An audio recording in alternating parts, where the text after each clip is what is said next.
Hey, what's up, guys? It's Tyler from Rock Solid Off-Road Fabrication, just outside of Chattanooga, Tennessee.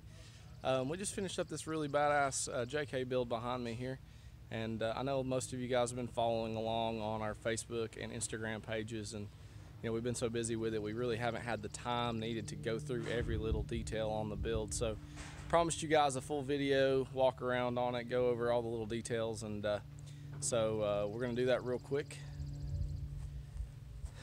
It's a 2013 JK Rubicon 10th anniversary edition that we built for Anvil Sam. Last year in the fall we did a 6.4 Hemi conversion. There's pictures of it on the Instagram page. It's got a cam from Modern Muscle Extreme. It's a stage 3 NA cam with phaser limiter and their push rods and all that good stuff. And it's got some headers on it from Dakota Customs. They're 1 3/4 long tubes that have been ceramic coated, and then we built a custom dual 2.5 inch exhaust from them back with an X pipe. And currently it's got some SLP loudmouth mufflers on it. We'll fire it up and let you guys hear it here in just a second. But he actually has 2 sets of mufflers for it. We put V-band clamps on all the exhaust, so it's very easy to service. It comes out in sections. You don't have to cut anything if you want to change it. But the mufflers are V-banded up there, and then if you want to change them out, we've got some MagnaFlows that were on it the other day with some really nice tips. But for off-road use, they're a little big and probably would get smashed, so we swapped it out for this. And when you want to change it, you just undo the V-band, slide it out of that hanger, and it comes right off. You can do both sides that way, and it takes less than 10 minutes to swap them, so it's real easy. While we're back here, we've got the ORI STX series struts in a 14-inch travel with the piggyback reservoir. The mounts are from Artec, and then we Frenched them into the frame. They actually go completely through the frame. And we built some additional cross members and structural supports back in there to hold all that straight and steady. We did something really cool. A lot of people were questioning the anti-rock. It had one on it from before when he was running coilovers on this thing, and with the ORIs you really don't have to have a sway bar, but he drives it a lot on the street. He's got some 40s that he runs on it for street use, and it just really helps keep the body roll to a minimum. But the problem was, Genrite with their gas tank, they spec that the sway bar goes right there. Well, frame tie-ins are kind of in the way, and we tried moving those and reworking them, and we really couldn't get enough room to get it through that little crevice above the bumper. It had originally been run through the frame, through a tube from one side to the other, and fortunately we hadn't pulled the tube out of the frame at that point. So we got the bright idea that it would be really, really cool to run the sway bar through the gas tank, and you can see that here. We located the hole, marked it, cut holes in the gas tank with a hole saw, and then run a piece of 1 3/4 120 wall aluminum tubing through it. And there you go. Sway bar now runs through the gas tank. It's a really elegant solution. Axles were sourced from Dynatrac on this build. The rear is a Pro Rock 80 with an ARB and 488 gears and 40 spline gun drilled shafts. 1410 driveline, sourced from Chattanooga Driveline. Tommy and the guys down there do an excellent job. They're always willing to step outside their comfort zone and come up with something custom that fits my needs specifically. So they're pretty much my go-to on any kind of driveline. We manufactured this truss. It's custom for this build. It's all made out of Domex steel, 1/4 inch. It's super lightweight, but really, really strong. And then we built off of a hat, the Dana 80 hat from Artec. And the problem with the hat, my only complaint about it, is it's really not big enough to fit 2 uppers on for a 4-link. So when we did our truss, we made sure that it was wide enough to actually accept everything, and just tied it all in, and really made for a nice finished product there.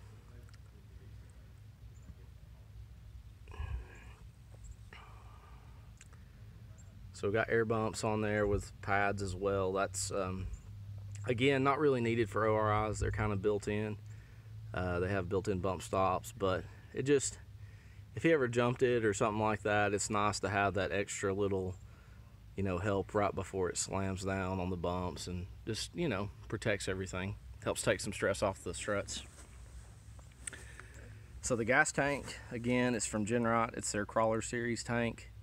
It moves it from underneath the Jeep to behind the rear axle, obviously. This one is a 20 gallon. They make a 25 and a 32 gallon also, I believe, but they hang down further, and this thing is, you know, kind of short distance use, and we wanted as much ground clearance as possible for the build, so stuck with that.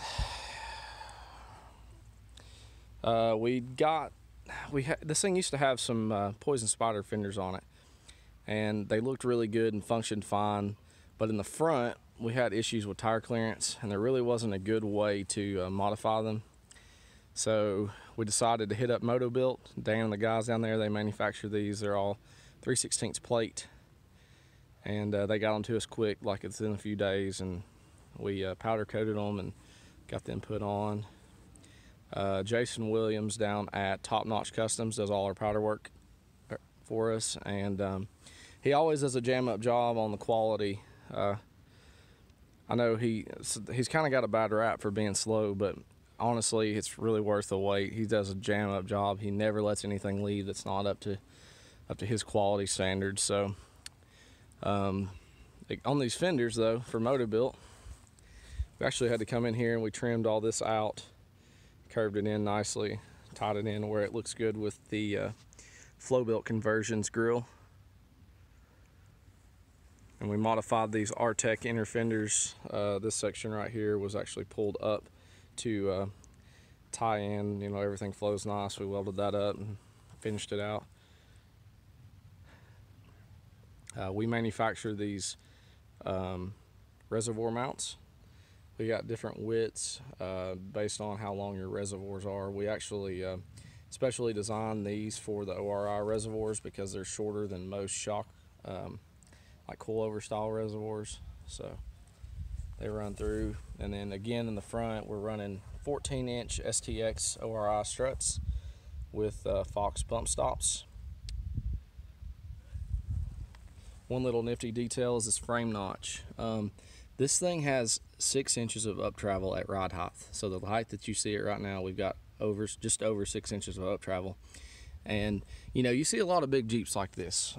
A fan favorite is Sergeant Crush, and it's an awesome Jeep. But the thing is, you know, when you get stuff like this big a tire and the suspension components, it's really hard to keep up travel. Like, you really have to.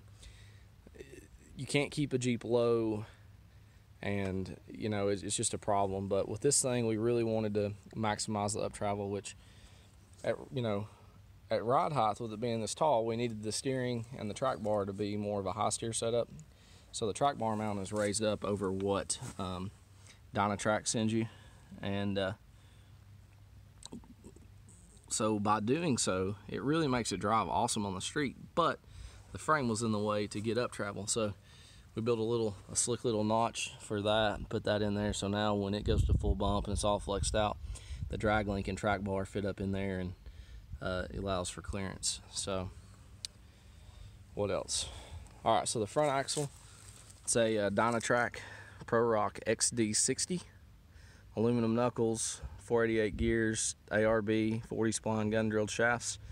We have some RCVs ordered for it, and they will be here soon, hopefully in the next 5 or 6 weeks, but they won't be in it for crawling for Reed.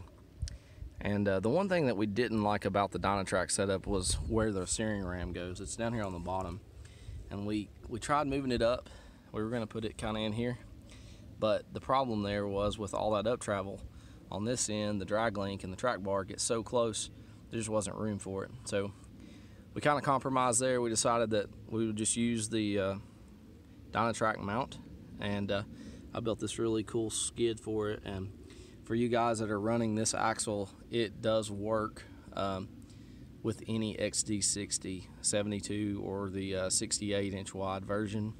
It keys into the Dynatrack style ram mount, and actually the nut or bolt, depending on how you put it in there, locks up against the side of it, so it keeps it from turning when you're tightening it up.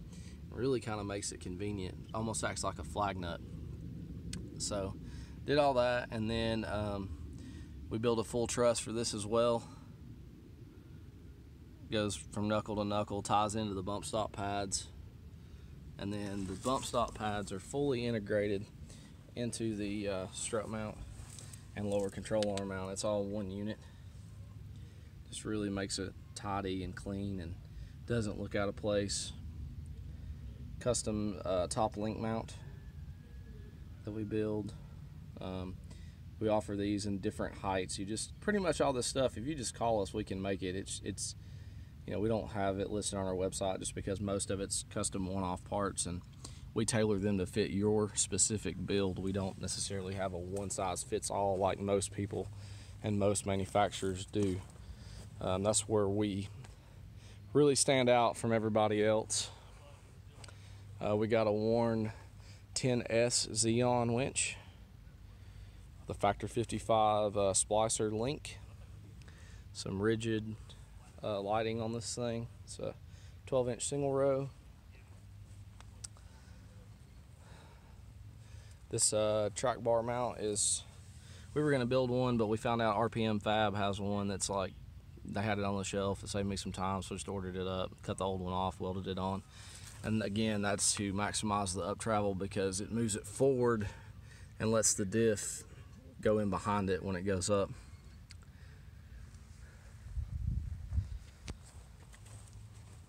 Some other cool little nifty things I'm going to kind of lay down under here and show you guys.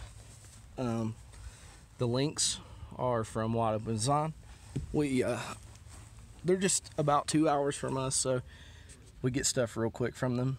The top link, though, I kind of wanted to point it out. You'll notice it's kind of funky shaped. We had, the owner of the Jeep actually owns a machine shop. It's Low Precision. It's spelled L-O-W. Anyway, he turned that down for us, and that's for header clearance because it gets tight right up in there when it goes up, and then also the frame kind of right in there when the suspension travels, it gets close. So turned it down in the middle, kind of made it into a dog bone, but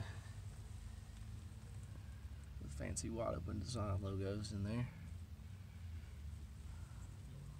Again, front drive shaft, also from Chattanooga Driveline. It is a 2.5-inch 188 wall. DOM tubing, 1350 joints, and CV on the transfer case. I don't know if you can see it, yeah. Again, full stainless exhaust that we put together. Runs over here. There's an X-Pop back there. V-band, again, so all that comes apart real easy.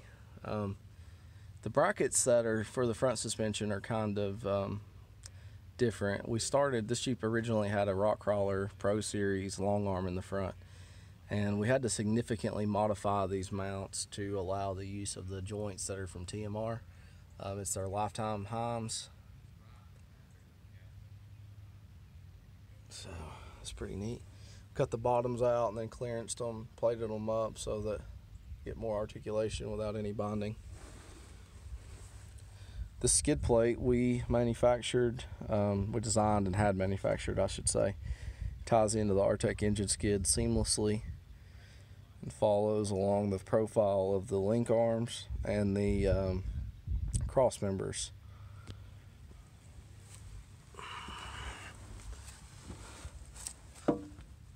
Full exhaust comes out right here, loops under the upper link, which is tied into some custom mounts that we made. They actually they box into the cross member there, so upper links are mounted like that, and then all the lower suspension is mounted on the cross member that I'm sure you guys have seen pictures of, and they tie into that upper cross member as well, so that everything's good and solid. It's not going to flex or move around. You can see the exhaust running through there, and it comes out over here.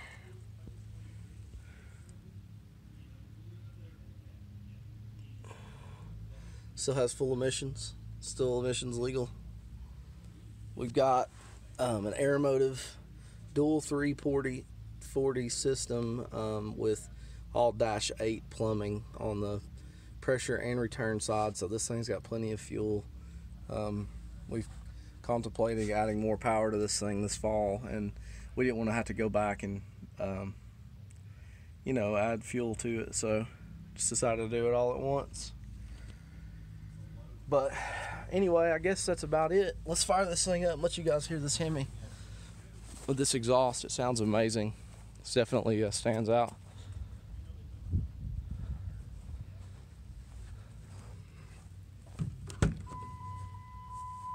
Pretty cool cage done. We got some gauges from US Speedo.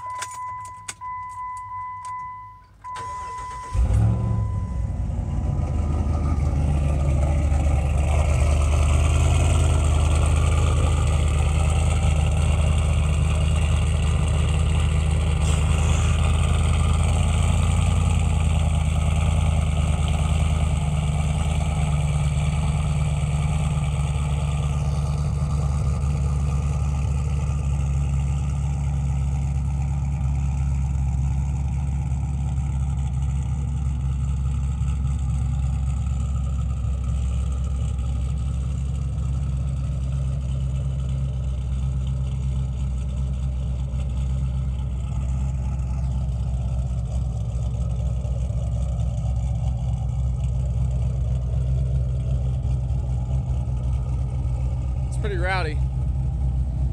That is definitely Trail Series exhaust for sure. Thanks to SLP loudmouth mufflers.